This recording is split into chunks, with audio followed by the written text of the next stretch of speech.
Ada sebuah kisah tentang seorang pendeta muda yang berdiri di pintu keluar gerejanya sambil menyalami setiap orang, sementara mereka meninggalkan gereja. Kebanyakan anggota gerejanya tersenyum dengan sopan dan melanjutkan perjalanan mereka. Tetapi orang yang terakhir adalah seorang pria tua yang selalu mengutarakan apa yang ada di dalam pikirannya. "Anak muda," ia mengeluh, "saya mengalami masalah yang serius dengan khotbahmu." "Masalah apa, Bapak?" tanya si pendeta. "Saya perlu mengetahui apa yang dikatakan oleh firman Allah tentang hidup saya. Tetapi Anda tidak pernah mengatakan apapun yang berlaku untuk saya." Memang, dalam kesempatan yang berbeda, kebanyakan dari kita pernah mendengar khotbah yang tidak menjawab kebutuhan pribadi yang kita miliki. Dan kita semua membutuhkan dorongan, pedoman praktis, dan koreksi yang dinyatakan oleh Alkitab kepada kita. Jadi, meskipun kita mungkin lebih suka untuk tetap memikirkan hal-hal yang bersifat umum atau teoritis, kita tetap harus belajar untuk menerapkan Alkitab secara praktis dalam kehidupan kita sendiri dan dalam kehidupan orang lain. Ini adalah pelajaran ke-11 dalam seri kita, yang memberi kita Alkitab, Fondasi Penafsiran, dan kami telah memberinya judul Penerapan Modern untuk Perorangan. Dalam pelajaran ini, kita akan melihat bagaimana kita harus menerapkan Alkitab untuk orang lain dan juga untuk diri kita secara pribadi. Seperti yang telah kita lihat dalam pelajaran lainnya, setiap kali kita menerapkan Alkitab untuk masa kini, kita harus memperhitungkan 3 jenis kesenjangan yang ada di antara penerima asli Alkitab dan kita sebagai penerima modern, yaitu kesenjangan periode sejarah, kesenjangan kebudayaan, dan kesenjangan pribadi. Secara luas, kita harus menelusuri perkembangan teologis yang terjadi sementara sejarah Alkitab bergerak dari satu periode sejarah yang agung kepada periode sejarah lainnya. Dalam skala yang sedikit lebih kecil, kita perlu memperhitungkan persamaan dan perbedaan antara rancangan Allah bagi kebudayaan di zaman Alkitab dengan rancangannya bagi kebudayaan modern. Dan di dalam konteks ini, kita juga harus mempertimbangkan persamaan dan perbedaan pribadi antara penerima asli Alkitab dan pembaca modern.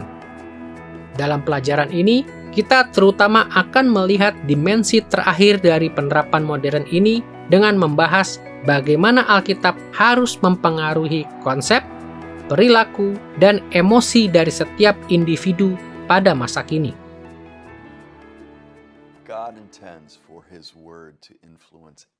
Allah berkehendak agar firman-Nya mempengaruhi segala sesuatu dalam kehidupan kita, dari cara kita menonton film dan mendengar lagu, bagaimana kita berkencan, bagaimana melihat matahari terbenam dan menilai dosa.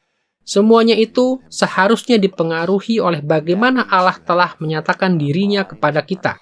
Alkitab seharusnya memenuhi seluruh kehidupan kita dan memberi kita semacam pertimbangan yang alkitabiah yang memampukan kita untuk berpikir sesuai dengan kehendak Allah setiap menit, setiap hari. Hal itu pada akhirnya akan menjadi intuitif dan instinktif, tetapi Alkitab dimaksudkan untuk memberikan dampak yang holistis dalam kehidupan kita. Ada banyak cara untuk membahas penerapan modern untuk perorangan, tapi di dalam pelajaran ini kita hanya akan membahas 2 isu utama, yaitu pertama, kita akan melihat bahwa Allah telah menetapkan keragaman dalam penerapan Alkitab untuk perorangan. Dan kedua, kita akan menelusuri bagaimana Allah telah menyediakan cara bagi kita untuk memperoleh hikmat pada saat kita menerapkan Alkitab untuk diri kita dan orang lain. Marilah kita melihat masing-masing topik, dimulai dengan keragaman dalam penerapan individual. Dalam kesempatan yang berbeda, kebanyakan dari kita pernah membaca buku pedoman tentang pengoperasian mesin atau peralatan listrik. Buku pedoman pengoperasian biasanya memaparkan setiap detail dari proses-proses sederhana, agar setiap orang dapat melakukan hal yang persis sama. Lakukan ini, lakukan ini, lakukan ini. dan segalanya akan berjalan sebagaimana seharusnya. Tetapi, dapatkah Anda membayangkan seorang menulis buku pedoman pengoperasian yang mendetail tentang topik-topik seperti bercocok tanam, membina keluarga, atau menjalankan bisnis? Tentu saja tidak. Tugas-tugas ini terlalu rumit untuk diuraikan langkah demi langkah. Dan orang yang berbeda harus melakukannya dengan cara yang berbeda pula, karena mereka menghadapi keadaan yang beragam. Terkadang kita mungkin berharap bahwa Alkitab dapat menjadi seperti buku pedoman pengoperasian yang menjelaskan langkah-langkah spesifik untuk diikuti oleh setiap orang. Tentu itu akan membuat penerapan firman Allah bagi perorangan menjadi jauh lebih mudah. Tetapi setiap orang yang mengenal Alkitab tahu bahwa kenyataannya tidaklah demikian. Sebaliknya, Alkitab membahas sebagian dari isu yang paling rumit yang dapat dibayangkan, yang terlalu rumit untuk instruksi langkah demi langkah. Dan lebih dari itu, Alkitab dirancang untuk digunakan oleh banyak orang yang berbeda dalam banyak keadaan yang berbeda pula.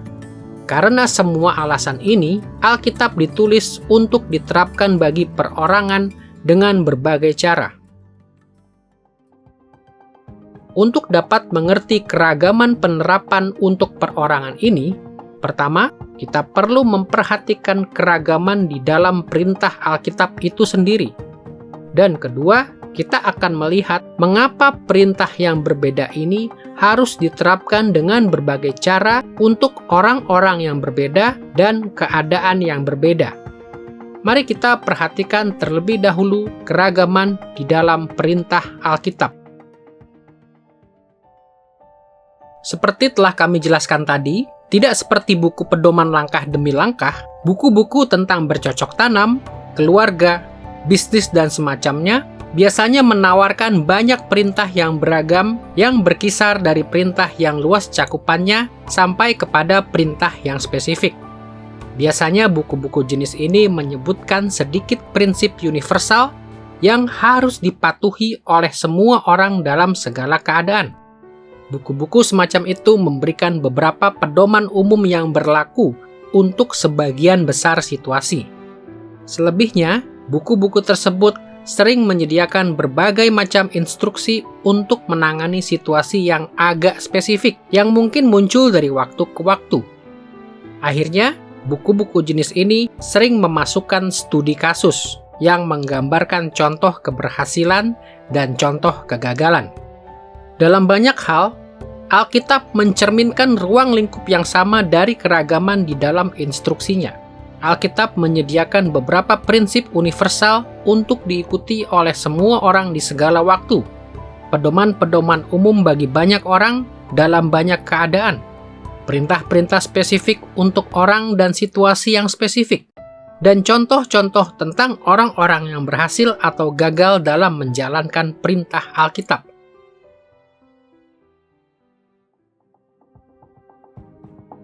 Ada baiknya kita melihat lingkup perintah Alkitabiah dengan dua cara.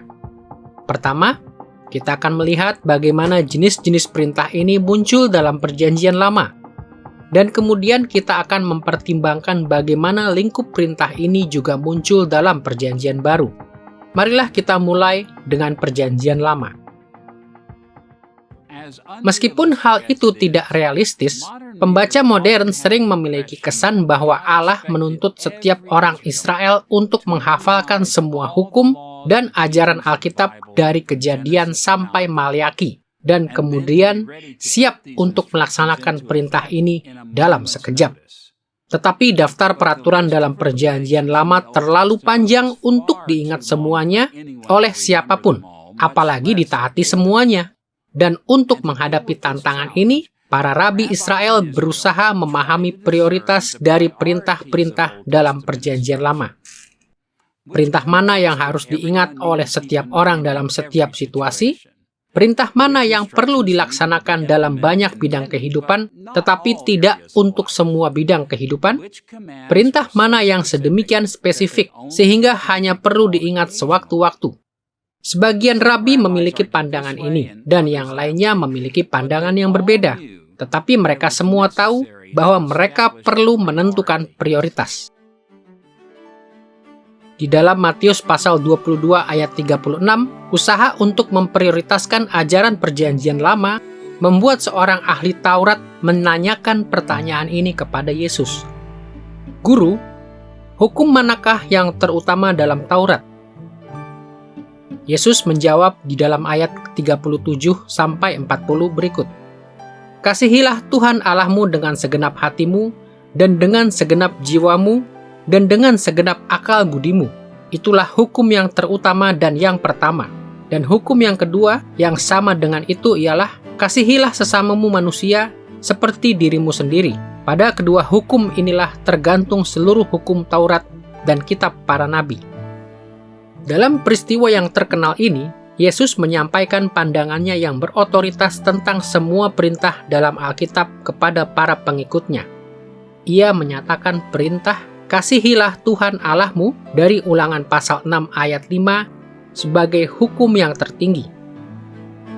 Dan tanpa ditanya, ia langsung menambahkan perintah terbesar yang kedua.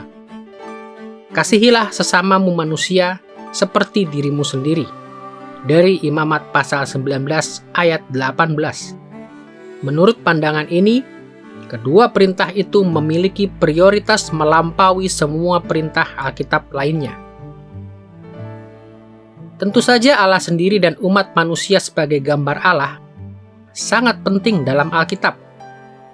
Tapi perlu diingat bahwa Yesus menempatkan kedua perintah ini bersama-sama karena keduanya memiliki fokus yang sama. Keduanya berbicara tentang kasih. Di atas semuanya, kita harus mengasihi Allah dan mengasihi sesama kita. Jadi tidak heran jika Yesus memberikan prioritas yang melebihi semua perintah lainnya terhadap perintah ini. Kedua perintah tersebut membahas hal yang paling mendasar di dalam hati, sikap, komitmen, motivasi, dan sasaran yang dituntut oleh Allah dari umatnya. Bahkan, dari sudut pandang Yesus, kasih kepada Allah dan kasih kepada sesama adalah prinsip universal dalam Perjanjian Lama, perintah yang harus dilaksanakan oleh setiap orang, apapun yang terjadi.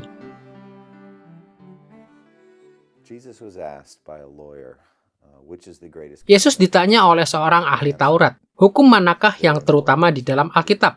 Dan ia menjawab, dan ini adalah jawaban yang sangat penting. Hukum yang pertama dan terutama adalah ini. Kasihilah Tuhan Allahmu dengan segenap hatimu, jiwamu, akal budimu, dan kekuatanmu. Kemudian ia berkata, dan hukum yang kedua yang sama dengan itu adalah, kasihilah sesamamu manusia seperti dirimu sendiri. Pada kedua hukum inilah tergantung seluruh hukum Taurat dan kitab para nabi. Jadi jelaslah bahwa ini adalah dua perintah yang sangat vital. Ia tidak menjadikan keduanya setara. Yang pertama dan terutama, kita harus mengasihi Allah. Kesetiaan kita yang paling utama ditujukan kepada Allah. Ia adalah pencipta kita, penebus kita. Tetapi Yesus tidak berhenti sampai di situ. Ia tidak bertanya, apakah dua perintah yang terpenting? Tetapi ahli Taurat itu menanyakan, hukum manakah yang terutama? Kita tidak dapat mengasihi Allah tanpa mengasihi manusia yang diciptakan menurut gambar Allah, dan khususnya mereka yang telah ditebus dan diterima menjadi keluarga Allah. Kedua perintah ini sedemikian pentingnya bagi Yesus sampai ia menambahkan, seluruh hukum Taurat dan kitab para nabi. Itu adalah cara untuk merujuk kepada seluruh perjanjian lama, tergantung kepada kedua perintah ini. Kita harus berhati-hati di sini, sebab banyak penafsir telah menganggap bahwa ini berarti para pengikut Yesus harus mengabaikan atau menyepelekan semua perintah perjanjian lama, kecuali hukum kasih untuk Allah dan sesama. Tetapi yang benar justru sebaliknya. Yesus tidak hanya menyebutkan dua perintah yang terutama dalam Matius pasal 22, tetapi di dalam Matius pasal 5 ayat 19, ia juga mengajarkan para pengikutnya untuk melaksanakan apa yang ia sebut sebagai perintah yang terkecil. Dengarkanlah apa yang ia katakan di sana. Siapa yang meniadakan salah satu perintah hukum Taurat sekalipun yang paling kecil dan mengajarkannya demikian kepada orang lain, ia akan menduduki tempat yang paling rendah di dalam kerajaan sorga.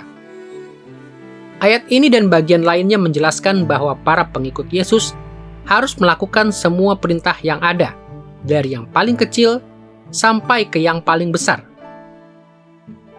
Selain itu, dalam Matius pasal 23 ayat 23, Yesus juga mengakui serangkaian perintah yang terdapat di antara perintah yang terbesar dan perintah yang terkecil ketika ia menegur orang Farisi dengan mengatakan, "Celakalah kamu, hai ahli-ahli Taurat dan orang-orang Farisi, hai kamu orang-orang munafik, sebab persepuluhan dari selasih, adas manis, dan jintan kamu bayar, tetapi yang terpenting dalam hukum Taurat kamu abaikan, yaitu keadilan dan belas kasihan dan kesetiaan.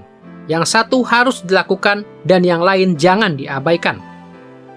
Perhatikan bahwa Yesus merujuk kepada keadilan, belas kasihan, dan kesetiaan sebagai hal-hal yang lebih penting di dalam Taurat.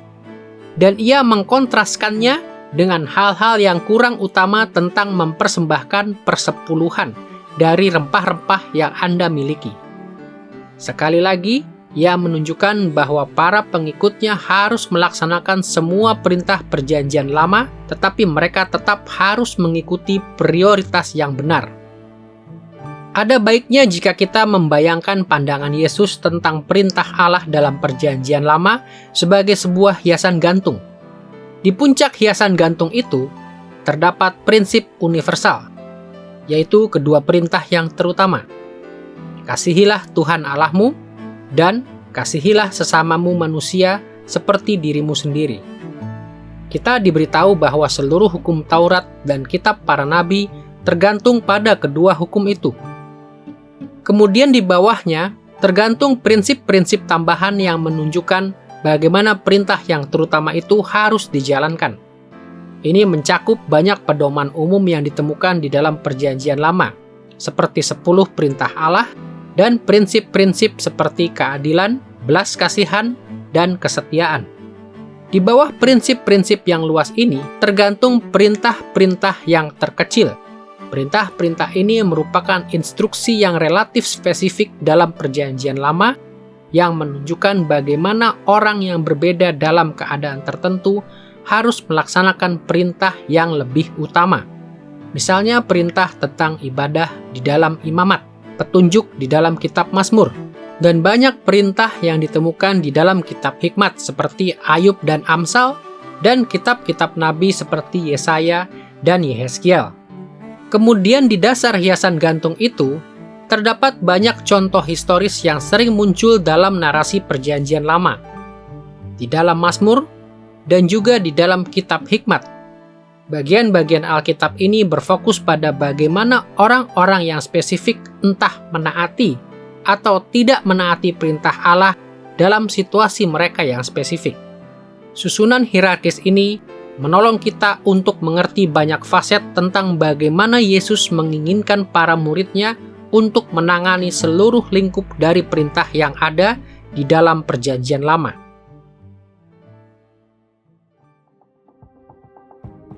Dengan mengingat latar belakang perjanjian lama ini, marilah kita tinjau keragaman perintah Alkitab di dalam perjanjian baru. Mudah bagi setiap orang untuk melihat bahwa perjanjian baru jauh lebih singkat daripada perjanjian lama. Akan tetapi, tidak berarti bahwa para penulis perjanjian baru mengurangi jumlah perintah untuk umat Allah. Bahkan, daftar pengajaran untuk gereja mula-mula sesungguhnya lebih panjang ketimbang daftar untuk Israel kuno. Para penulis perjanjian baru tidak mengganti perintah perjanjian lama. Sebaliknya, mereka memberikan tambahan untuk perjanjian lama. Penambahan instruksi dalam perjanjian baru memunculkan sebuah pertanyaan penting. Mengapa para penulis perjanjian baru menambahkan perintah mereka sendiri kepada ajaran dari perjanjian lama? Seperti yang kita lihat dalam pelajaran sebelumnya, para penulis perjanjian baru tidak ingin para pengikut Kristus melupakan satu pun perintah perjanjian lama.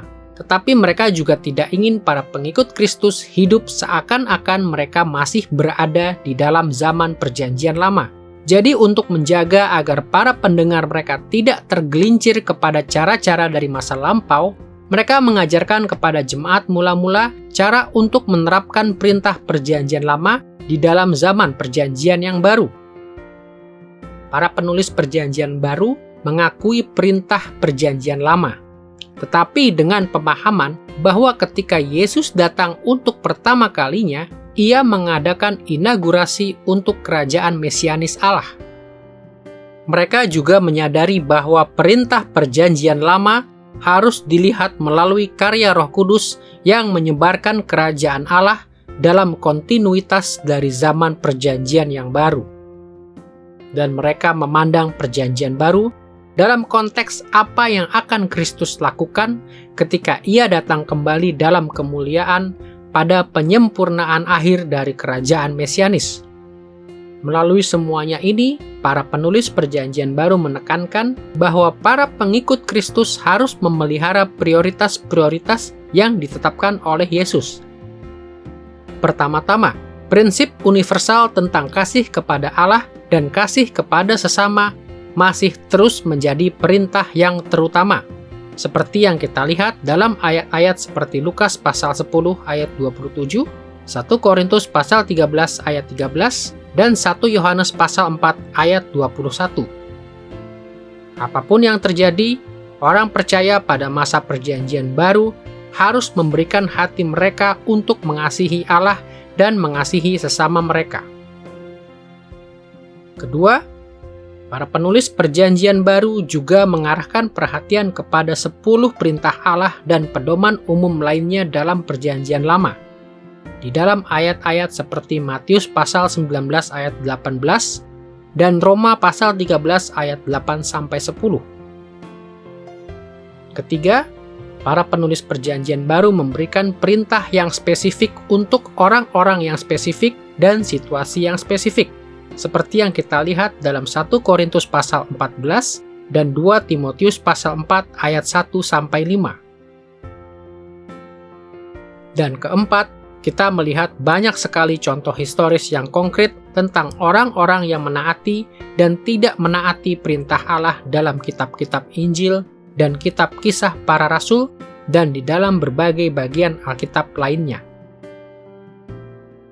Sebagaimana telah kita lihat, isi Alkitab sangat kompleks dan ada begitu banyak perintah yang berbeda untuk umat Allah dalam Alkitab, sehingga kita tidak mungkin dapat selalu mengingat setiap perintahnya.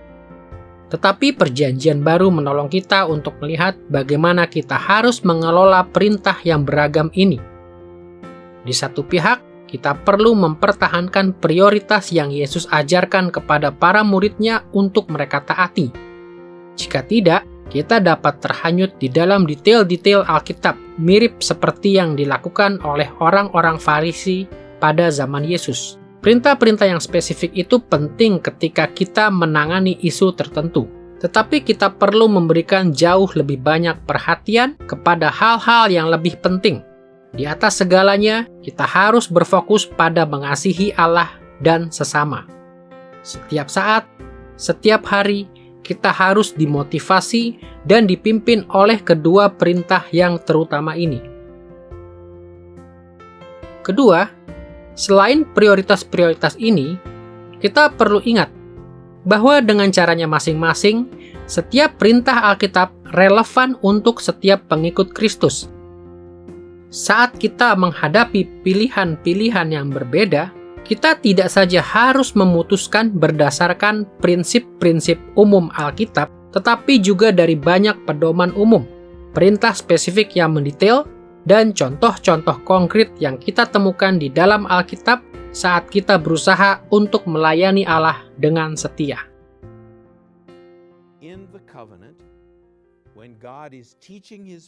Dalam perjanjian, ketika Allah mengajarkan tentang natur dan karakternya kepada umat-Nya, Ia memberikan 3 jenis hukum. Ada hukum moral, yang sekedar dinyatakan sebagai hukum yang mutlak dan berlaku untuk segala masa. Ada hukum sipil, yang di dalamnya prinsip-prinsip yang kekal itu ditempatkan dalam konteks yang terkondisi waktu. Saya selalu suka memakai hukum tentang lembu yang menanduk, justru karena saya tidak memiliki lembu. Saya menyukai hukum yang tidak berlaku untuk saya. Prinsip yang ingin disampaikan adalah, Jika Anda tahu bahwa lembu itu garang dan tidak mengurungnya di dalam kandang, dan ia membunuh tetangga Anda, maka Anda adalah seorang pembunuh. Di pihak lain, jika Anda tidak pernah memiliki alasan untuk meragukan sifat yang jinak dari lembu itu, dan Anda tidak mengurungnya di dalam kandang, lalu suatu hari lembu itu mengamuk dan membunuh tetangga Anda, maka Anda tidak bertanggung jawab. Saya tidak memiliki lembu, tetapi saya memiliki mobil. Jika saya tahu bahwa remnya sudah tidak pakem dan tidak berusaha memperbaikinya, dan saya membunuh Anda, maka saya adalah seorang pembunuh menurut Alkitab. Jadi, apakah prinsipnya? Prinsipnya adalah pengetahuan adalah tanggung jawab. Maka di dalam hukum sipil, saya harus menyarikan prinsipnya dan menerapkannya di dalam kehidupan saya sendiri. Jenis hukum yang ketiga adalah hukum seremonial. Dan pada dasarnya, hukum ini berlaku untuk bentuk-bentuk ibadah. Dan Allah sedang memakai hukum-hukum ini sebagai contoh yang hidup untuk mengajarkan kebenaran yang kekal. Jadi misalnya ia berkata, jangan makan babi karena babi akan membuat Anda menjadi najis. Babi tidak membuat kita menjadi najis. Yesus menyatakannya dengan sangat jelas. Bukan apa yang masuk ke dalam mulut kita yang menjadikan kita najis, melainkan apa yang keluar dari hati kita yang najis. Jadi pertanyaannya bukanlah, apakah Anda makan daging babi atau tidak? Pertanyaannya adalah, sudahkah Anda mengizinkan Kristus melalui Roh Kudus bekerja di dalam hatimu yang najis? Jadi saya tidak menaati hukum seremonial. Hukum tersebut adalah contoh praktis. Pada saat Anda memahami pelajaran yang ingin disampaikan, Anda tidak lagi memerlukan contohnya.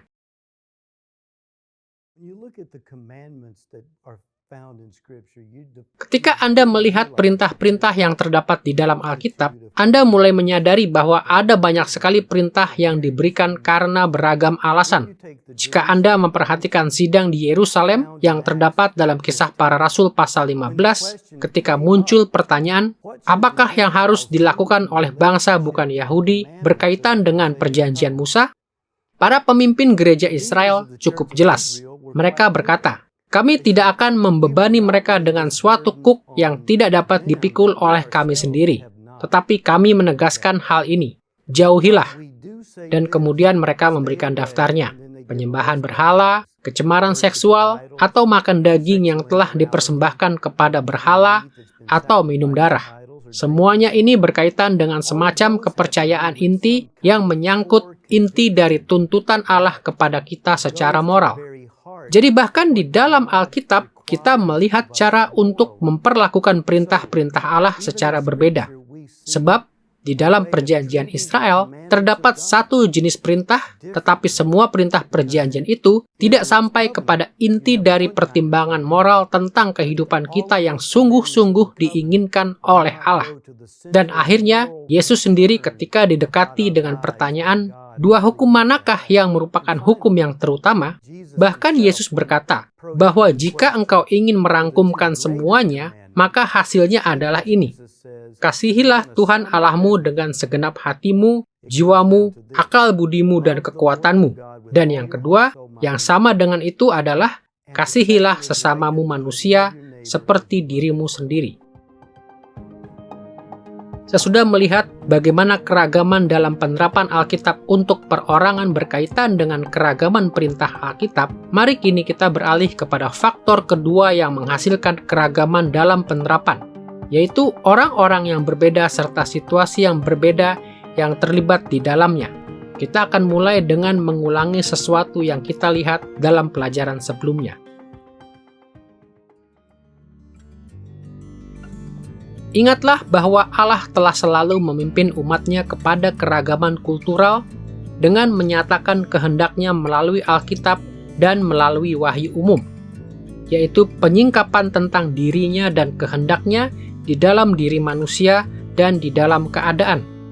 Dengan cara ini, Allah menetapkan keragaman kultural sampai taraf tertentu bagi umatnya. Dapat dikatakan, hal yang sama juga berlaku untuk kehidupan kita sebagai pribadi. Allah menyatakan kehendaknya melalui berbagai macam perintah yang ada di dalam Alkitab. Tetapi untuk menerapkan perintah-perintah ini untuk orang lain dan untuk diri kita harus mempertimbangkan wahyu umum Allah di dalam diri berbagai macam orang, serta di dalam berbagai situasi. Kita dapat melihat bagaimana keragaman di antara manusia dan keadaan mempengaruhi penerapan untuk perorangan dengan kembali kepada hierarki Yesus mengenai perintah Allah.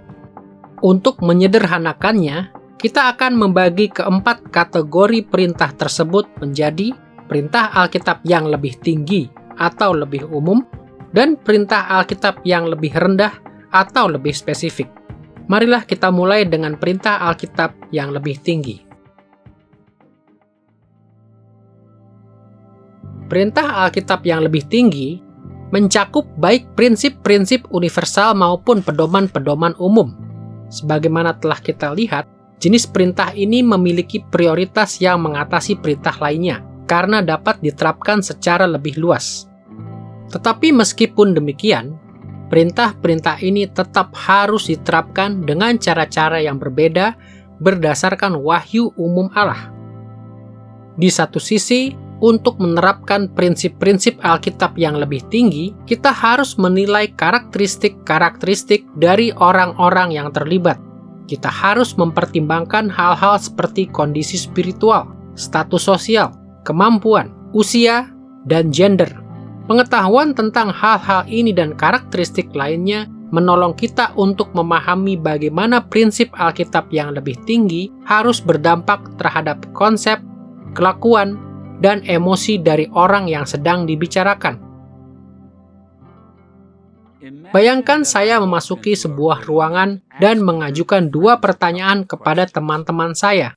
Pertama, saya bertanya, apakah kalian percaya bahwa kita semua seharusnya melakukan hal yang benar? Secara natural, mereka semua akan menjawab, tentu saja.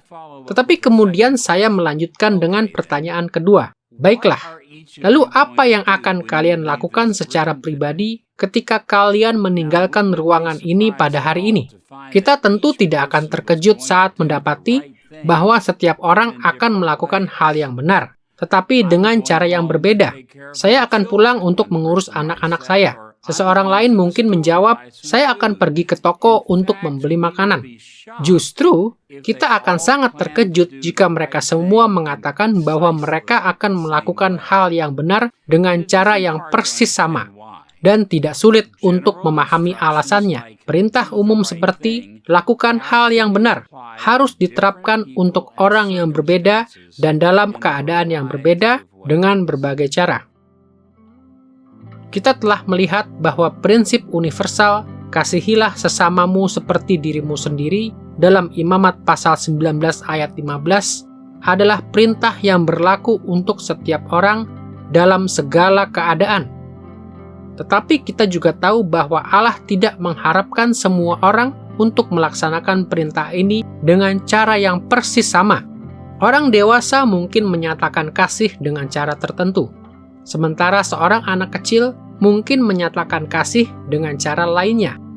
Orang kaya dan orang miskin mungkin menunjukkan kasih kepada orang lain dengan cara yang berbeda pula. Kemampuan, kelemahan, pengalaman, kondisi spiritual, dan sebagainya yang dimiliki oleh seseorang mempengaruhi bagaimana prinsip kasih yang universal kepada sesama itu harus diterapkan. Di sisi lain, kasihilah sesamamu juga diterapkan dengan berbagai cara di dalam situasi yang berbeda. Bahkan orang yang sama bisa saja mengasihi sesamanya dengan cara yang berbeda pada saat yang berbeda. Setiap orang menghadapi hambatan yang berbeda, juga tantangan dan kesempatan yang berbeda. Dan keadaan ini menuntut setiap kita untuk menerapkan prinsip Alkitab dengan cara-cara yang mungkin saja tidak sesuai untuk orang lain dalam situasi yang lain. Misalnya, kasih kepada sesama itu berbeda pada masa perang dan pada masa damai, pada saat kelimpahan dan kekurangan, pada saat sakit dan sehat. Prinsip Alkitab yang lebih tinggi harus diterapkan dengan berbagai cara menurut keadaan kita.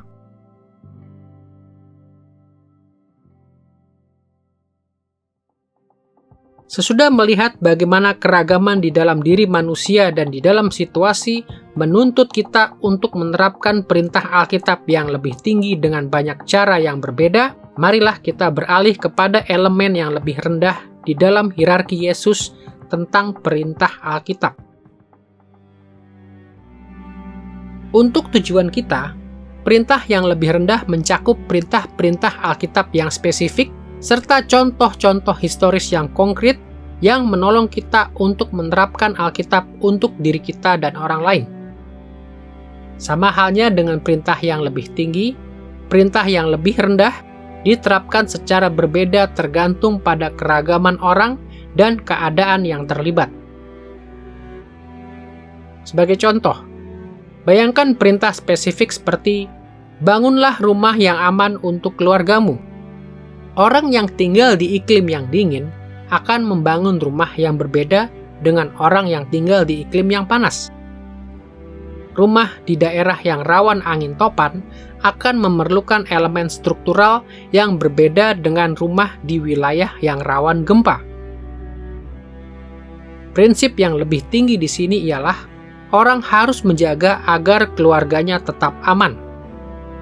Perintah spesifiknya adalah membangun rumah untuk memenuhi prinsip yang lebih tinggi ini. Dan siapapun yang membangun rumah akan mendapatkan manfaat dari contoh-contoh tentang rumah yang serupa di dalam kondisi yang serupa. Tetapi, tidak ada dua orang yang akan melaksanakan perintah yang spesifik dengan cara yang persis sama. Hal semacam ini terjadi setiap kali kita menerapkan ajaran Alkitab yang relatif spesifik dalam kehidupan kita secara pribadi pada masa kini. Pertama, kita memperhatikan perintah yang lebih tinggi dan juga perintah spesifik lainnya yang erat kaitannya yang mengarahkan kita kepada ajaran yang sedang dibicarakan. Kedua, kita mengenali orang-orang dan situasi yang pertama-tama dipengaruhi oleh perintah spesifik itu. Dan ketiga, kita membandingkan kehidupan kita sendiri dengan pendengar asli dari ajaran spesifik itu untuk memahami bagaimana kita harus menerapkannya untuk diri kita.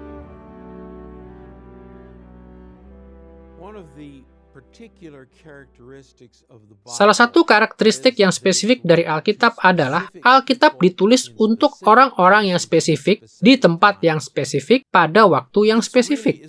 Alkitab benar-benar merupakan satu-satunya kitab suci yang memiliki karakteristik ini. Kitab-kitab suci lainnya di dunia ini cenderung hanya berisi daftar perintah, pernyataan-pernyataan tentang apa yang harus dilakukan atau tidak boleh dilakukan. Tetapi Allah di dalam kebaikannya telah memberikan kepada kita konteks. Ia telah memberikan kepada kita cara untuk memahami bagaimana hal-hal semacam ini diterapkan di dalam kehidupan. Tetapi itu berarti bahwa kita harus selalu berkata, prinsip apakah yang sedang diajarkan di dalam situasi kontekstual ini, dan bagaimanakah prinsip itu berlaku di dalam situasi kontekstual saya yang baru? Untuk mengilustrasikan apa yang kami maksudkan, perhatikan bagaimana kita harus menerapkan Keluaran pasal 21 ayat 23-25 secara pribadi pada masa kini. Dalam ayat-ayat ini kita membaca bahwa para hakim di Israel harus memberikan putusan dengan cara ini. Tetapi jika perempuan itu mendapat kecelakaan yang membawa maut, maka engkau harus memberikan nyawa ganti nyawa, mata ganti mata, gigi ganti gigi, tangan ganti tangan, kaki ganti kaki, lecur ganti lecur, luka ganti luka, bengkak ganti bengkak. Tetapi sekarang, dengarkanlah Matius pasal 5 ayat 38-39, di mana Yesus mengajarkan para pengikutnya untuk menerapkan hukum ini di dalam kehidupan pribadi mereka dalam khotbahnya di bukit. Kamu telah mendengar firman mata ganti mata dan gigi ganti gigi. Tetapi aku berkata kepadamu, janganlah kamu melawan orang yang berbuat jahat kepadamu, melainkan siapapun yang menampar pipi kananmu, berilah juga kepadanya pipi kirimu. Penting untuk disadari bahwa Yesus bukannya tidak setuju dengan ajaran Perjanjian Lama untuk para hakim dan sistem hukum. Sama seperti kita semua, Yesus tahu bahwa kasih kepada Allah dan sesama di pengadilan menuntut putusan yang adil. Masalah yang dihadapi oleh Yesus adalah orang Farisi telah memahami peraturan bagi para hakim ini sebagai pembenaran untuk melakukan pembalasan di dalam interaksi pribadi. Tetapi bila kita membandingkan perintah ini dengan prinsip yang lebih tinggi di dalam Alkitab dan dengan perintah lainnya yang lebih rendah, kita dapat memahami apa yang Yesus ajarkan kepada para muridnya di sini. Sesungguhnya, Yesus secara implisit meminta para pengikutnya untuk membandingkan diri mereka dengan penerima yang pertama dari Keluaran pasal 21. Setiap orang harus mendukung keadilan dan persamaan hak bagi sistem hukum. Dan ketika kita memiliki peran yang sama dengan peran para hakim itu, kita harus menerapkan Keluaran pasal 21 dengan cara yang lebih menyerupai seorang hakim di dalam pengadilan. Tetapi, kita tidak boleh bertindak seperti seorang hakim di dalam hubungan pribadi kita. Interaksi pribadi kita secara umum tidak boleh hanya ditentukan oleh keadilan, tetapi sebanyak mungkin harus ditentukan oleh belas kasihan dan kebaikan. Satu contoh lagi, di dalam Matius pasal 19 ayat 21, Yesus memberi perintah ini kepada seorang pemimpin muda yang kaya. Juallah segala milikmu, dan berikanlah itu kepada orang-orang miskin, maka engkau akan beroleh harta di sorga. Konteks yang lebih luas dari ayat ini menjelaskan bahwa Yesus memberikan perintah yang lebih rendah karena sang pemimpin muda yang kaya itu sangat mencintai uangnya, sehingga ia telah melanggar prinsip yang lebih tinggi tentang mengasihi Allah dan sesama, dan ia telah menjadikan cinta akan uang sebagai prioritasnya yang tertinggi. Orang kadang-kadang bertanya-tanya, apakah ayat ini menuntut semua orang kaya di dalam dunia modern untuk menjual harta mereka dan memberikannya kepada orang miskin? Tetapi kita harus memikirkan prinsip Alkitab yang lebih tinggi tentang harta benda pribadi dan kekayaan pribadi. Kita juga harus membandingkan ajaran spesifik yang lebih rendah ini dengan ajaran lainnya tentang harta benda yang diajarkan oleh Yesus dan para penulis Perjanjian Baru. Jadi bagaimanakah kita memutuskan apa yang harus dilakukan oleh orang kaya dengan uang mereka? Jawabannya diperoleh dengan membandingkan pribadi-pribadi dan keadaan mereka pada masa kini dengan pemimpin muda yang kaya itu. Semakin kita menyamai dia, maka penerapan modern kita harus semakin mendekati apa yang harus ia lakukan pada masa itu. Sejauh ini, dalam pelajaran tentang penerapan modern bagi perorangan, kita telah melihat bagaimana sampai batas tertentu orang modern harus menerapkan Alkitab secara berbeda karena adanya keragaman dalam penerapan untuk perorangan. Hal ini mengantar kita kepada topik utama kita yang kedua, kebutuhan kita akan hikmat di dalam penerapan. Di banyak tempat di dunia ini, orang Kristen bisa mengambil Alkitab dan membacanya sesering yang mereka inginkan. Dan meskipun hal ini sangat baik, hal ini juga membuat banyak dari kita menjadi sangat selektif dalam cara kita menerapkan Alkitab dalam kehidupan pribadi kita. Kita menerima secara teoritis bahwa seluruh Alkitab diinspirasikan oleh Allah, tetapi bukannya berusaha mempelajari perintah Alkitab yang banyak dan beragam yang ditujukan kepada berbagai macam orang dalam berbagai macam keadaan. Kita sekedar memilah-milah Alkitab secara pribadi dan mencari sesuatu yang mudah untuk diterapkan dalam kehidupan kita. Praktek yang sudah lazim ini dapat dipahami karena seringkali Alkitab sangat rumit. Tetapi sesungguhnya Alkitab tidak ditulis untuk diperlakukan seperti itu. Sebaliknya, Allah menetapkan bahwa Alkitab harus dibaca sementara umatnya saling berinteraksi. Dengan bantuan orang lain, kita dapat memperoleh hikmat yang kita perlukan untuk menerapkan bahkan bagian-bagian Alkitab yang sukar itu dalam kehidupan kita. Seperti yang akan kita lihat, meskipun Roh Kudus dapat memberi kita wawasan yang luar biasa untuk menerapkan Alkitab, Allah dengan jelas menetapkan bahwa secara umum, kita harus memperoleh hikmat dalam penerapan dengan jalan berinteraksi dengan orang lain. Orang Israel kuno dan gereja mula-mula tidak memiliki percetakan, perusahaan penerbitan, atau sarana untuk mendistribusikan Alkitab secara massal seperti yang kita miliki pada masa kini. Dan kalaupun Alkitab dapat dimiliki oleh banyak orang, mereka tidak akan bisa membacanya. Maka Allah mengharapkan setiap orang untuk mempelajari cara menerapkan Alkitab dengan saling berinteraksi di dalam komunitas. Kita akan menelusuri dua cara perkembangan hikmat dan penerapan untuk perorangan melalui interaksi dengan orang lain. Pertama, kita akan melihat peran vital dari para pemimpin yang telah ditetapkan oleh Allah sebagai penerima pertama Alkitab. Kedua, kita akan menelusuri pentingnya komunitas dalam diseminasi atau penyebaran Alkitab di antara umat Allah. Pertama-tama, mari kita lihat peran yang menentukan dari para pemimpin dalam penerapan untuk perorangan.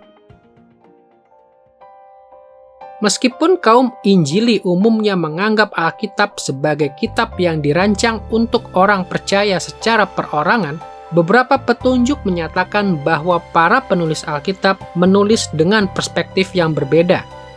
Bukannya menulis secara langsung kepada semua orang di Israel dan di dalam gereja mula-mula, para penulis Alkitab pertama-tama menulis kepada para pemimpin umat Allah yang ditetapkan untuk menjelaskan dan menyebarkan ajaran Alkitab.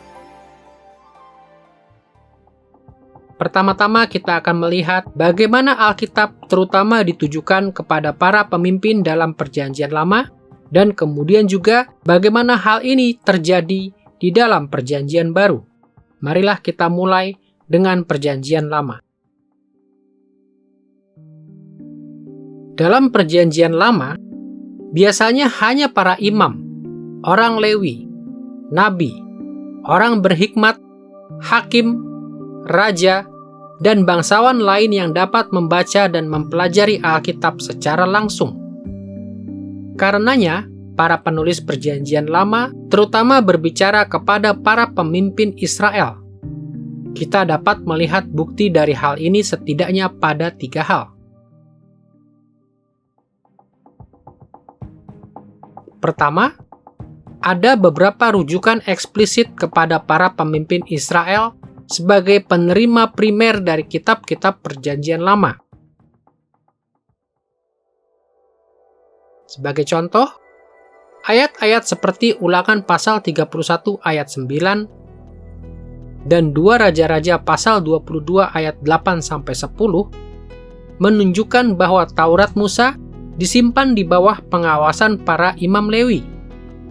Dan banyak perintah dalam kitab Perjanjian dalam Keluaran pasal 21 ayat 1 sampai pasal 23 ayat 9 disebut keputusan atau mishpatim dalam bahasa Ibrani, karena perintah-perintah itu ditulis sebagai hukum kasus yang diterapkan oleh para hakim dalam pengadilan.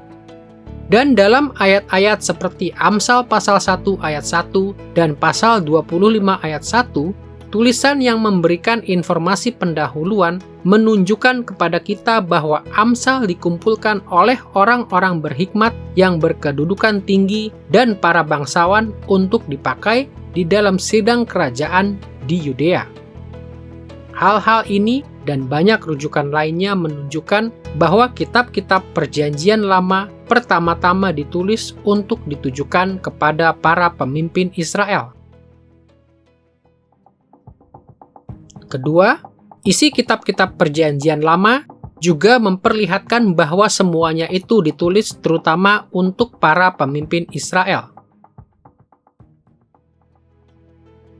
Banyak kitab Perjanjian Lama membahas secara panjang lebar tentang topik-topik yang tidak langsung berkaitan dengan kehidupan sehari-hari dari kebanyakan orang Israel. Sebagai contoh, instruksi yang panjang tentang pembangunan Bait Suci dalam 1 Raja-Raja pasal 6 hanya memiliki kaitan yang tidak langsung dengan kehidupan dari para gembala, petani, atau para tukang di Israel.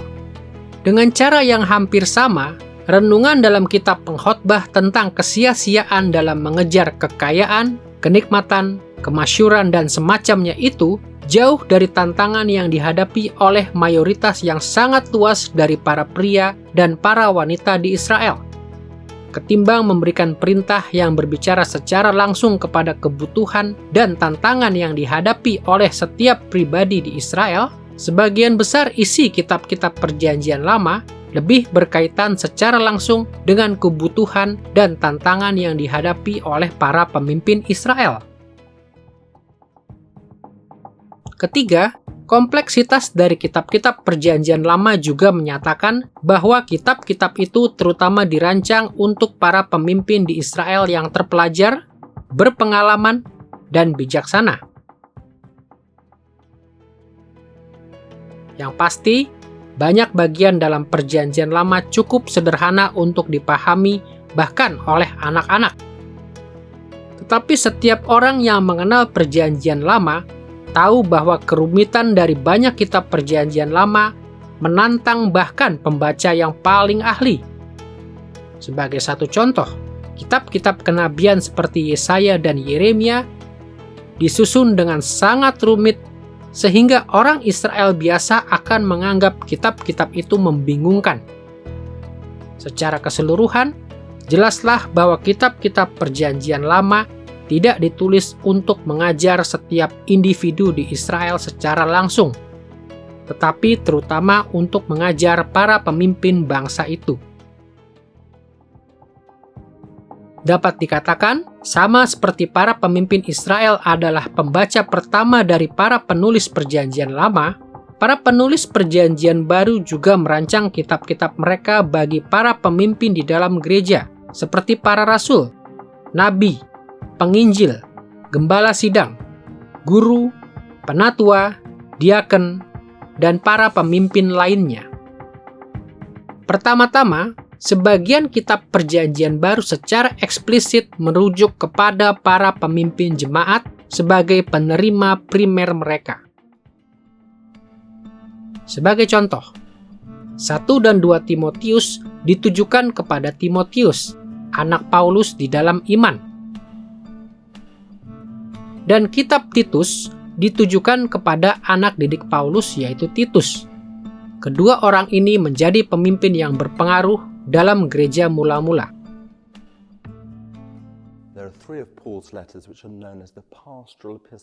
Ada 3 surat Paulus yang dikenal sebagai surat penggembalaan, sebab surat tersebut ditulis untuk para gembala jemaat pada abad pertama, kepada Timotius dan kepada Titus. Jadi jika Paulus secara khusus tidak berada di Efesus, ia menjadi sangat khawatir tentang orang yang ia tempatkan untuk memimpin gereja di Efesus. Siapa itu? Timotius muda. Maka ia menulis 1 Timotius untuk mendorongnya, untuk memberinya kekuatan untuk tugas vital itu. Ia juga menulis kepada Titus, wakilnya yang lain. Anda dapat menyebutnya, dia adalah seorang yang karakternya dalam beberapa hal lebih handal dibandingkan dengan Timotius, lebih kuat, tetapi ia tetap memerlukan dorongan untuk melaksanakan tugasnya. Dan tugasnya pada saat itu adalah untuk menangani beberapa orang percaya dan masalah-masalah yang mereka hadapi di Pulau Kreta. Karena itulah surat untuk Titus ditulis. Yang kedua, isi kitab-kitab Perjanjian Baru juga menunjuk kepada para pemimpin gereja sebagai penerima yang pertama. Jika kita menyelidiki kitab-kitab Perjanjian Baru dalam latar historisnya, tidak sukar untuk melihat bahwa kitab-kitab itu sering berkonsentrasi pada perkara-perkara yang kurang dikenal oleh kebanyakan orang percaya pada abad pertama. Sebagai satu contoh lagi, banyak kitab Perjanjian Baru ditulis kepada jemaat yang sebagian besar terdiri dari orang bukan Yahudi, kepada orang-orang yang memiliki sedikit pengetahuan tentang Perjanjian Lama. Namun tetap saja, para penulis Perjanjian Baru ratusan kali merujuk kepada teks-teks Perjanjian Lama, dan sering kali dengan sedikit penjelasan. Jadi sangat mungkin bahwa para penulis Perjanjian Baru yakin bahwa para pemimpin yang berpengetahuan luas itu mampu memahami perintah-perintah ini dan juga perintah lainnya yang tidak dikenal oleh kebanyakan orang Kristen mula-mula. Yang ketiga, kompleksitas dari perintah Perjanjian Baru juga menunjukkan bahwa penerima primernya adalah para pemimpin yang terpelajar dan bijaksana. Meskipun sebagian besar isi Perjanjian Baru dapat dimengerti dengan mudah, ada banyak bagian yang sangat sukar untuk dipahami oleh orang Kristen mula-mula. Bahkan Rasul Petrus memberikan komentar yang terkenal dalam 2 Petrus pasal 3 ayat 16 bahwa dalam surat-surat Paulus itu ada hal-hal yang sukar dipahami. Berulang kali para penulis Perjanjian Baru menulis dengan kecanggihan teologis yang begitu rupa, sehingga surat mereka benar-benar melampaui jangkauan pemahaman dari sebagian besar orang percaya. Dan karena alasan ini, para pemimpin gereja yang terpelajar bertanggung jawab untuk mengajarkan dan menjelaskan Alkitab kepada mereka yang tidak dapat membaca dan mengerti dengan sendirinya. Mengetahui bahwa para pemimpin umat Allah adalah penerima primer dari kitab-kitab Alkitab memiliki banyak implikasi bagi orang Kristen modern. Sejarah gereja telah memperlihatkan penyalahgunaan Alkitab yang terjadi ketika orang percaya secara pribadi terlalu bergantung pada pemimpin mereka. Tetapi kita juga harus berhati-hati untuk tidak jatuh kepada ekstrim lainnya dan menganggap bahwa kita tidak memerlukan para pemimpin Kristen. Sebagaimana Allah menetapkan para pemimpin untuk menangani isi Alkitab yang kurang dikenal dan kompleksitas Alkitab pada zaman Alkitab, para pengikut Kristus di zaman modern memerlukan para pemimpin yang berpengalaman, yang dikaruniai pengetahuan dan hikmat oleh Roh Kudus untuk alasan yang sama. Sesungguhnya bahkan Alkitab yang kita miliki, termasuk teks Ibrani, Aram, dan Yunani yang dibaca oleh sebagian dari kita, dapat sampai kepada kita melalui para ahli yang terkemuka, para pemimpin yang memiliki keahlian dalam bidang-bidang seperti kritik teks, penggabungan, penyuntingan, dan penerbitan dari teks-teks kuno. Dan lebih dari itu, terjemahan modern dari Alkitab yang digunakan oleh sebagian besar orang Kristen pada masa kini dihasilkan oleh para ahli yang terkemuka dalam bahasa Ibrani kuno, Aram, dan Yunani, yang juga ahli dalam seni penerjemahan. Meskipun studi Alkitab secara pribadi memberikan banyak manfaat, kita tetap harus mengenali para pemimpin yang terpercaya agar kita dapat diberkati oleh karunia-karunia yang telah diberikan oleh Roh Kudus kepada mereka saat kita berusaha untuk menerapkan Alkitab dalam kehidupan kita pada masa kini.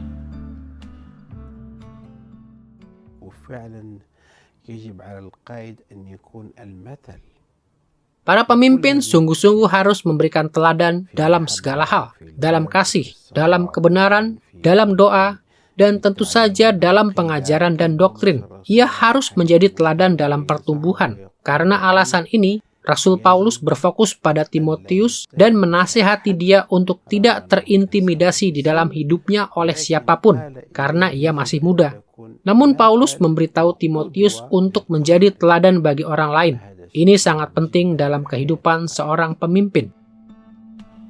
Kita semua harus menyimpan dalam hati kita nasihat dari Ibrani pasal 13 ayat 17 berikut.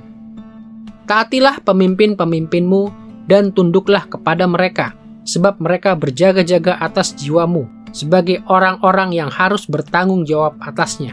Dengan jalan itu, mereka akan melakukannya dengan gembira, bukan dengan keluh kesah, sebab hal itu tidak akan membawa keuntungan bagimu.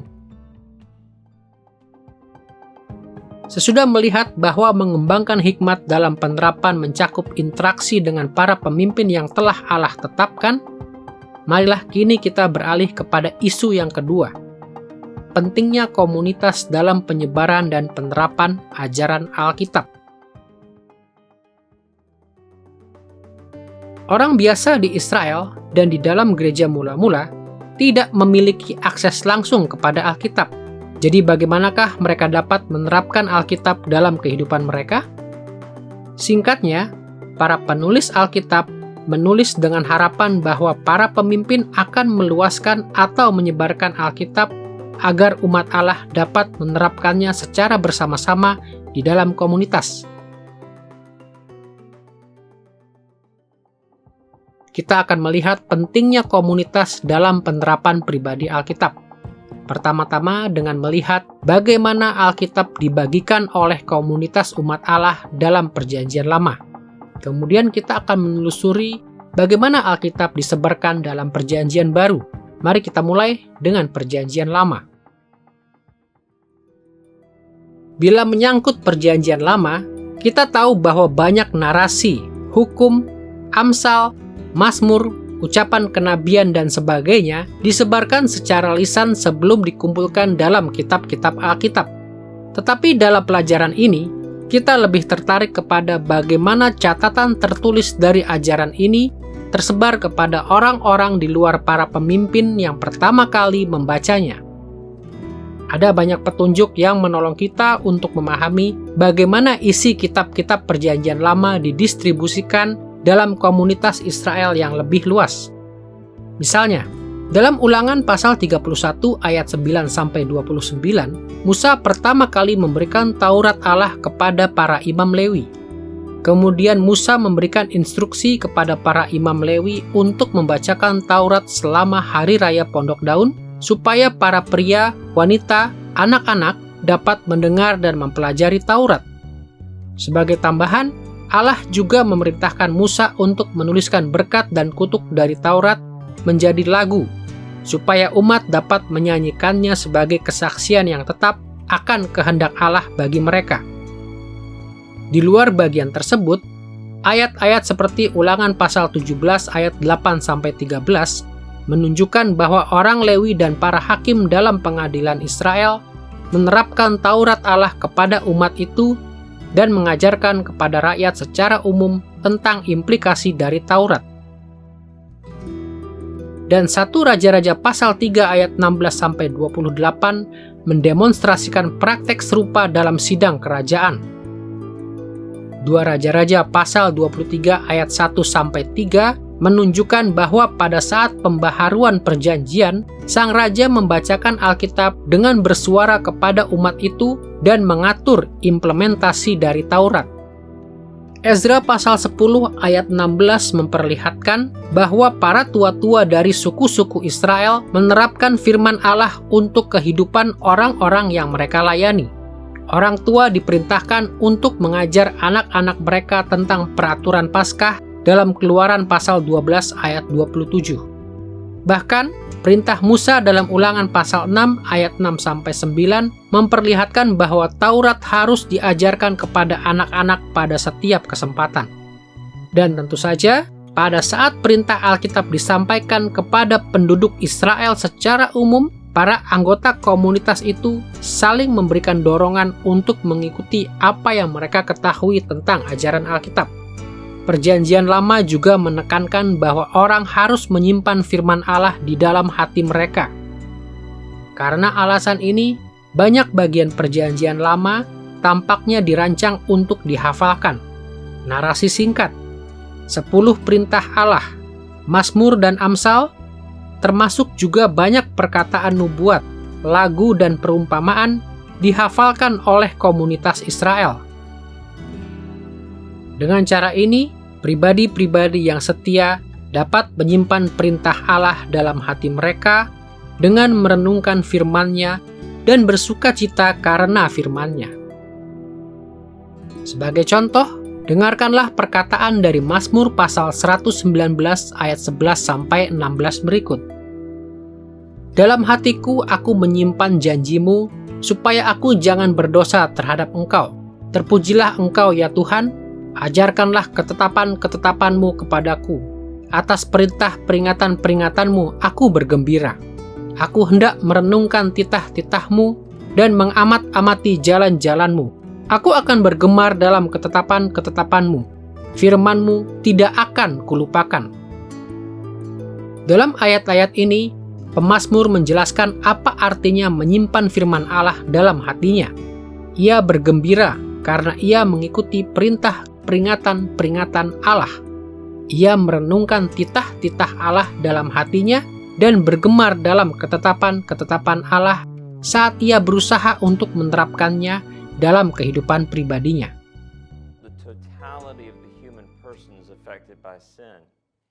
Keseluruhan pribadi manusia telah dicemari oleh dosa. Jadi menurut saya, itulah sebabnya dalam Mazmur pasal 119, singkapkanlah mataku supaya aku memandang keajaiban-keajaiban dari Tauratmu. Lalukanlah hatiku dari perkara yang hampa dan sia-sia. Alkitab memberikan kepada kita contoh untuk mencari Allah, untuk mengalihkan hati dan pikiran kita dari hal-hal yang berdosa. Kesadaran bahwa kita dapat menyelewengkan Alkitab dan berusaha untuk membuatnya mengatakan apa yang kita inginkan dan membenarkan kelakuan kita. Jadi kita melihat bahwa dosa kita mempengaruhi relasi kita dengan Tuhan, dan Allah memanggil kita untuk mengampuni orang lain, untuk memperlakukan orang lain dengan anugerah yang telah Ia berikan kepada kita. Sesudah kita membahas betapa pentingnya komunitas umat Allah dalam penyebaran Alkitab di dalam Perjanjian Lama, mari sekarang kita melihat praktek-praktek serupa yang dilakukan oleh gereja di dalam Perjanjian Baru. Secara luas, komunitas gereja mula-mula menerima Alkitab dengan cara yang mengikuti praktek sinagog pada abad pertama. Para pemimpin gereja bertanggung jawab dalam membacakan dan menjelaskan Alkitab supaya firman Allah tersebar ke seluruh komunitas. Kita dapat melihat pola ini dalam kisah yang terkenal tentang Yesus di dalam sinagog di Nazaret dalam Lukas pasal 4 ayat 14-29. Dalam ayat-ayat ini, Lukas melaporkan bahwa Yesus menghadiri pertemuan di sinagog itu. Para pemimpin sinagog memberinya gulungan kitab, dan Yesus dengan patuh berdiri dan membacakan bagian dari Yesaya yang telah mereka berikan kepadanya. Lalu sesudah ia mengembalikan gulungan kitab itu kepada pemimpin yang mendampinginya, Yesus duduk dan menjelaskan bagaimana firman yang telah ia baca tersebut berlaku untuk jemaat. Beberapa bagian dalam Perjanjian Baru menunjukkan bahwa gereja-gereja Kristen mula-mula meniru pola pengajaran sinagog ini. Sebagai satu contoh, dengarkanlah perintah Paulus dalam Kolose pasal 4 ayat 16 berikut. Dan bila mana surat ini telah dibacakan di antara kamu, usahakanlah supaya dibacakan juga di jemaat Laodikia, dan supaya surat yang untuk Laodikia dibacakan juga kepadamu. Di sini kita melihat bahwa Paulus meminta agar suratnya dibacakan kepada jemaat di Kolose dan dibacakan juga di jemaat Laodikia. Seperti yang ditunjukkan oleh ayat ini, para penulis Perjanjian Baru menulis dengan keyakinan bahwa para pemimpin gereja akan membacakan dan menjelaskan kitab-kitab mereka dalam pertemuan jemaat. Ketimbang meneruskan Alkitab kepada setiap orang dan menyuruh mereka untuk mempelajarinya sendiri di rumah, orang Kristen mula-mula mempelajari dan menerapkan Alkitab terutama dalam komunitas, melalui pembacaan bersama dan penjelasan Alkitab di bawah pengawasan para pemimpin mereka. Dan para anggota keluarga, sahabat, serta tetangga saling membantu di dalam menerapkan ajaran ini yang tersebar di antara umat Allah. Hampir sama seperti dalam Perjanjian Lama, interaksi komunitas ini memperlengkapi orang percaya dalam gereja mula-mula untuk mempraktekkan perenungan pribadi. Orang Kristen mula-mula menghafalkan ajaran Perjanjian Baru dan merenungkan maknanya bagi kehidupan pribadi mereka. Inilah salah satu alasan Perjanjian Baru memuat perumpamaan Yesus dan ajaran lainnya yang mudah dihafalkan, seperti khotbah di bukit dalam Matius pasal 5 dan doa Bapa kami dalam Matius pasal 6. Ini menolong kita untuk mengerti mengapa beberapa bagian Alkitab tampaknya menjadi himne Kristen mula-mula, seperti Filipi pasal 2 ayat 6-11 dan Kolose pasal 1 ayat 15-20. Ini juga menjelaskan mengapa perkataan Paulus dalam 2 Timotius pasal 2 ayat 11-13 tampaknya sudah terkenal di dalam gereja. Dalam 2 Timotius pasal 2 ayat 7, Rasul Paulus merujuk langsung kepada praktek merenungkan dan mencari wawasan Alkitabiah dari Allah. Dengarlah apa yang ia tuliskan di sini. Renungkanlah apa yang kukatakan, sebab Tuhan akan memberikan kepadamu wawasan untuk memahami semuanya ini. Paulus meminta Timotius untuk merenungkan tulisan Paulus, dan Paulus yakin bahwa Tuhan akan memberikan kepada Timotius wawasan untuk memahami semuanya ini. Melalui perenungan, Tuhan akan mengajarkan kepada Timotius tentang makna dari perkataan Paulus yang diinspirasikan supaya Timotius dapat menerapkannya dalam kehidupan pribadinya. Sebagaimana sudah kita lihat, cara orang Israel kuno dan orang Kristen mula-mula menerapkan Alkitab dalam kehidupan pribadi mereka sangat berbeda dengan kebiasaan umum pada masa kini. Para pemimpin di Israel dan gereja mula-mula pertama-tama menerima Alkitab dan kemudian menyebarkan bagian-bagiannya kepada komunitas umat Allah yang lebih luas. Dan dalam konteks interaksi dengan orang lain, setiap orang secara pribadi harus mengucapkan dan merenungkan bagian Alkitab yang mereka ketahui dengan harapan bahwa Allah akan memimpin mereka dalam penerapannya untuk kehidupan pribadi mereka. Jadi apakah implikasi dari praktek-praktek ini bagi kita pada saat ini? Apa yang dikatakannya tentang bagaimana kita harus menerapkan Alkitab bagi kehidupan pribadi kita? Paling tidak, ada 3 implikasi yang muncul bagi mereka yang berharap untuk memperoleh hikmat yang dibutuhkan untuk menerapkan Alkitab dalam kehidupan mereka secara pribadi. Pertama, para pengikut Kristus di zaman modern perlu belajar betapa kita sangat memerlukan para pemimpin yang memiliki karunia roh untuk mengajarkan Alkitab kepada kita. Kita melihat bahwa pendengar asli Alkitab memerlukan para pemimpin mereka untuk menolong mereka memahami ajaran-ajaran yang belum mereka kenal dan ajaran yang kompleks. Jika hal ini berlaku untuk orang-orang yang hidup pada zaman Alkitab, maka hal itu juga pasti berlaku untuk kita pada saat ini. Kita mungkin memegang Alkitab di tangan kita, tetapi kita tetap memerlukan para pemimpin yang bijak dan berpengalaman untuk menolong kita saat kita berusaha untuk menerapkan Alkitab dalam kehidupan kita. Yang kedua, para pengikut Kristus di zaman modern perlu menegaskan kembali pentingnya interaksi dengan komunitas Kristen yang lebih luas, yaitu tubuh Kristus, sementara kita berusaha menerapkan Alkitab. Artinya, pepatah yang lama tetap berlaku. Sepasang mata lebih baik daripada satu mata. Bahkan 3, 4, 5, 1000 pasang mata lebih baik daripada satu mata. Fakta sederhananya ialah, di waktu yang berbeda, setiap pengikut Kristus berpikir bahwa penerapan tertentu sudah tepat secara sempurna. Tetapi melalui interaksi dengan orang lain, ia mendapati bahwa hal itu tidak benar. Bila kita ingat bahwa tubuh Kristus adalah bait rohnya, kita menyadari bahwa salah satu hal yang paling bijaksana yang dapat dilakukan oleh orang Kristen modern adalah berinteraksi dengan orang Kristen lainnya yang setia, sementara mereka menerapkan Alkitab dalam kehidupan pribadi mereka.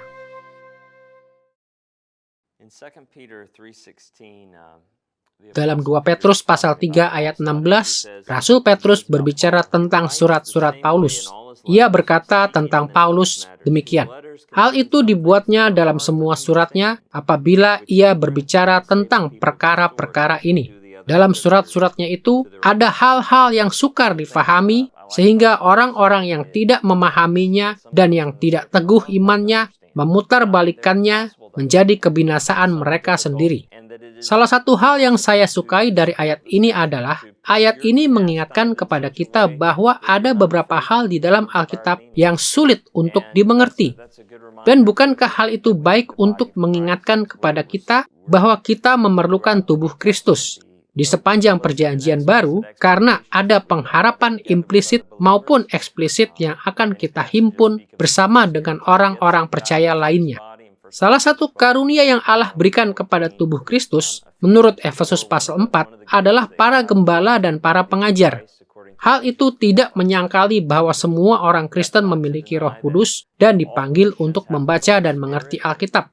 Tetapi sebagian orang menerima karunia spesifik untuk menjelaskan Alkitab dan menolong kita mengerti apa artinya. Ketiga, para pengikut Kristus di zaman modern juga memperoleh hikmat dalam penerapan dengan memperbaharui praktek pribadi di dalam merenungkan Alkitab. Meskipun interaksi dengan para pemimpin dan tubuh Kristus yang lebih luas penting adanya, setiap orang Kristen akan memberikan pertanggungjawaban mengenai apa yang telah dilakukannya. Jadi akhirnya, penerapan perorangan seperti yang Paulus katakan kepada Timotius tidak pernah boleh direduksi menjadi sesuatu yang kita lakukan tanpa memohon kepada Tuhan untuk memberikan kita wawasan. Melalui perenungan yang sungguh-sungguh, Roh Allah akan mengaruniakan kepada kita wawasan dan keyakinan yang teguh bahwa kita sedang menerapkan Alkitab dengan cara-cara yang menyukakan Dia.